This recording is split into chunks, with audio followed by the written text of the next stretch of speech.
Hey everyone, Patrick Langhan's Cross Country Mortgage. It's your weekly lending update. I'm going to give you an update on rates and what happened in February. I'm going to tell you about a class I have coming up on condos, regular condos, warrantable condos, non-warrantable condos, condo-tel. What does all that mean? How do you determine that if you're listing a condo? And how do you help a buyer who's looking at a condo navigate all those different types of condos? So we'll have a class on that. I'll tell you about that. And then lastly, weekend coverage. How can we help you this weekend? So interest rates have stayed stubbornly above 7%. We hit the highest rates we'd seen since December at one point. They've come down a little bit, but overall pretty stubborn at 7%.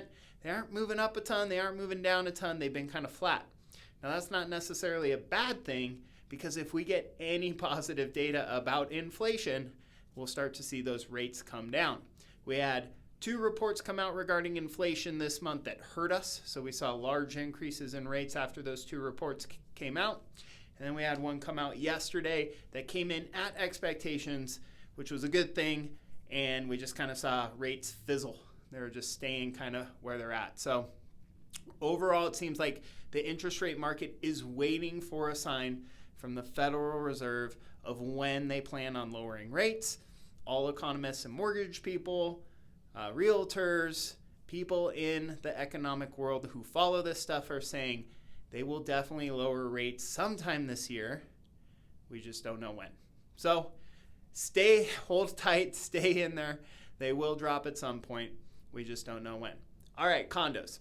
So when you have first of all, check out my class. Make sure you sign up. We're going to do it via Zoom. So you can do it from the comfort of your office. But we're going to do a class on condos. So what makes a condo warrantable? What makes a condo non-warrantable? What makes a condo-tel? Which communities fall into each of these designations? How do you determine it as a listing agent or a buyer's agent? Because the classification of the condo, whether it's warrantable, non-warrantable, or condo-tel, will determine what kind of interest rate your client can get. We'll also talk about FHA, VA.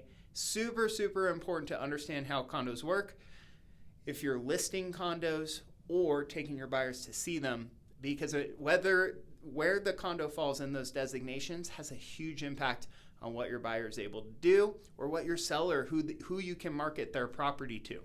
So this will be a great class. We'll try and take some of the mystery out of condos, because I get a ton of questions about condos every single week. Lastly, weekend coverage. We're available. Call me. We're here to help. Call a listing agent. Pre-approve a last-second buyer that didn't get pre-approved before. You can't get a hold of the buyer's lender. Call us. We'll take care of it. We'll get them pre-approved. We'll call the agent. We'll help you get them under contract. I appreciate you. Sign up for my class. Hope to see you soon.